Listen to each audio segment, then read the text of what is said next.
Hello, welcome to Move to Japan.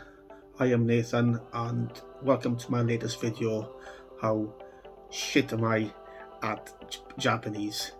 Now, before we get started on the video, I just want to give you a quick update on goings on at Move to Japan. The reason why, I haven't posted a video in a little while, and there's kind of one reason for that. Basically, the first few videos I've done, I think I've done 3 or 4 videos before this one, and they were all done either on my mobile phone or my webcam. This is on my phone right now. Yeah, the picture quality is okay, but there are some issues, like as you can see in the picture behind me, Japan is backwards, either my thing is backwards. The lens is on the side, so on like landscape view, so it's kind of weird way of doing it, where I can't see what, unless I have it in this view, I can't see what I'm shooting, completely guessing what I'm shooting, and it takes me forever to adjust my mobile phone to get the right view. But so I put it into front facing camera, but then you get everything backwards, and maybe the quality isn't the best, and the sound definitely isn't the best coming through a phone, even though there is an okay mic. So what I went out and done is bought myself a camera to hopefully get just as good, if not better, quality pictures, and it's the same with the sound. So not only will I enjoy making my videos more because I'm using this great gadget, but hopefully you'll enjoy watching my videos a little bit more, because you've got better quality pictures, better quality sound, better quality videos overall. And this is the camera I got here. It's the Canon 70D. I've got a Rode shotgun microphone on the top, so hopefully that'll give us better sound quality, better picture quality, and there's loads of features on here that I really like. So I'm going to be using this going forward for my videos, including the main section of today's video, which we're going to switch over to in 5, 4, 3, 2, 1. Great, so here we are on the new camera, hopefully with better picture quality, better sound, and I've changed my top as well to look a little bit better for you viewers as well, so hopefully I do. So on to the main content. So why am I terrible at Japanese, and how can my failings help you? Well, there's 2 things I want to go through about why I've struggled with Japanese. Now, I can understand you don't know what level of Japanese I'm at. I'm very much a beginner, still learning towards the beginning of my learning, even though I've been trying to do it for a couple of years now.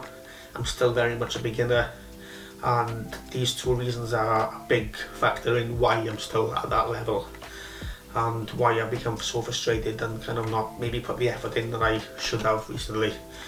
So the first one is to do with vocabulary, specifically adjectives and verbs, and how they link to grammar. Now, those of you watching that are a little bit more advanced in your Japanese than I am know that adjectives and verbs come in kind of like different groups. You have, with adjectives, you have o, you have e and na adjectives, not u.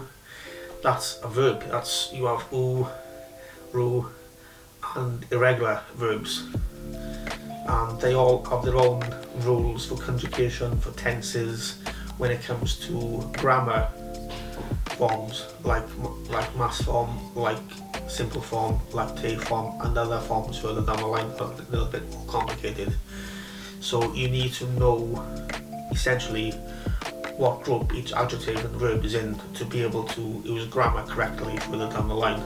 So if you were looking to do a sentence with 2 adjectives, you need to connect them together, and in past tense, for example, there are certain, you need to know what group the adjective falls in.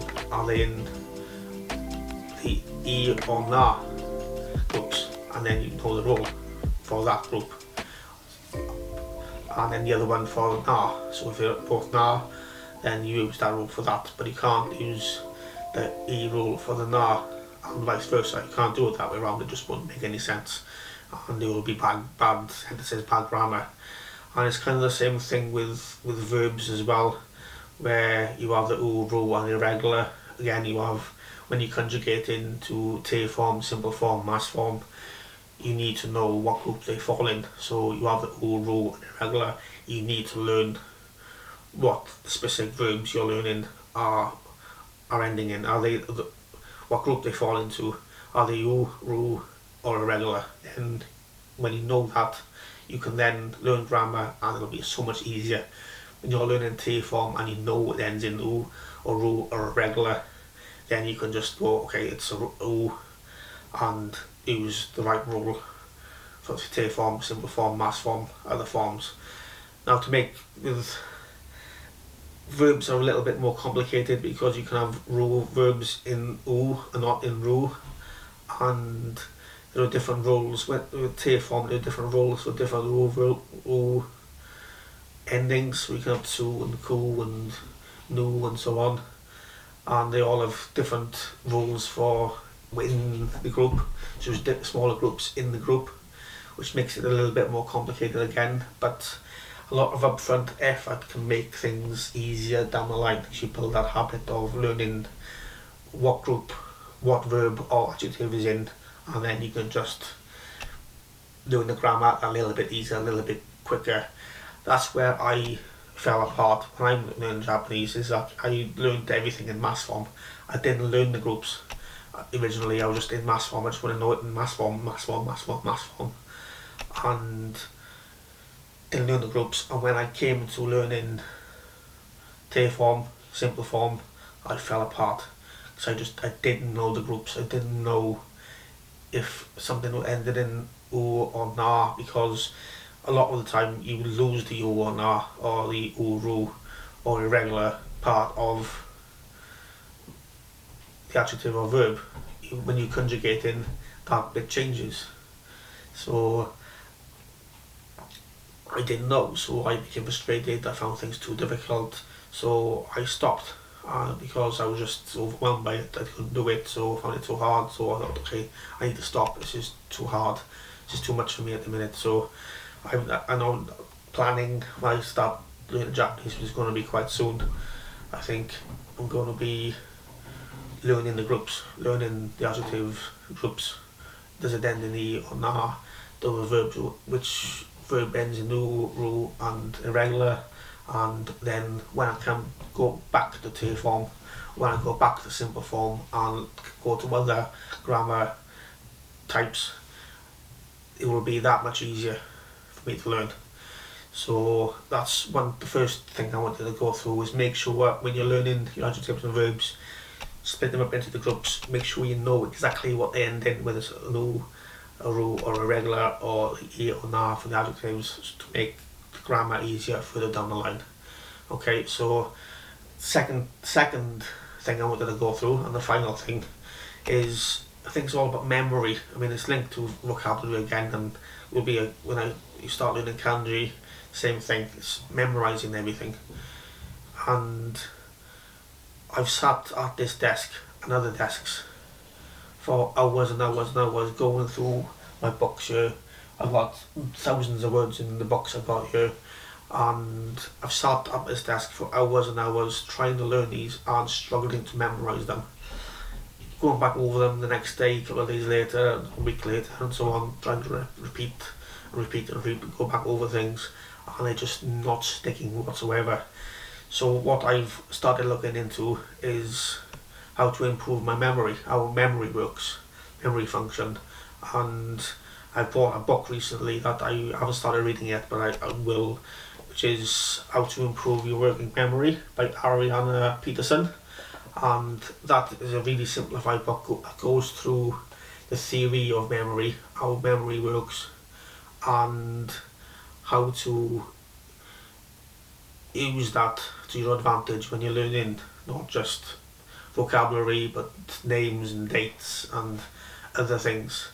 So if you're struggling to memorise vocabulary and kanji, and maybe you struggle with words and names and faces and other things, look into how to improve your memory. Buy a book like that and see if it works. Maybe that book won't work for you. Maybe there's an app or a website that will work better for you, or something else will work better for you. But research memory and see what is of interest to you and will benefit you.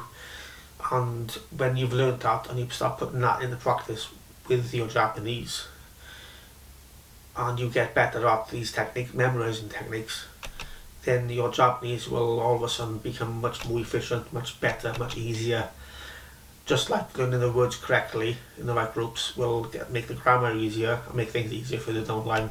Building memory habits, building up these tricks and abilities to memorize things better will do the same thing, not just with languages, but in a whole host of other things away from languages as well. So have a look at books like this as well. I'll put the name of it in the description as well, so you can refer back to it if you want to. Just a quick click on the description rather than go through the video again.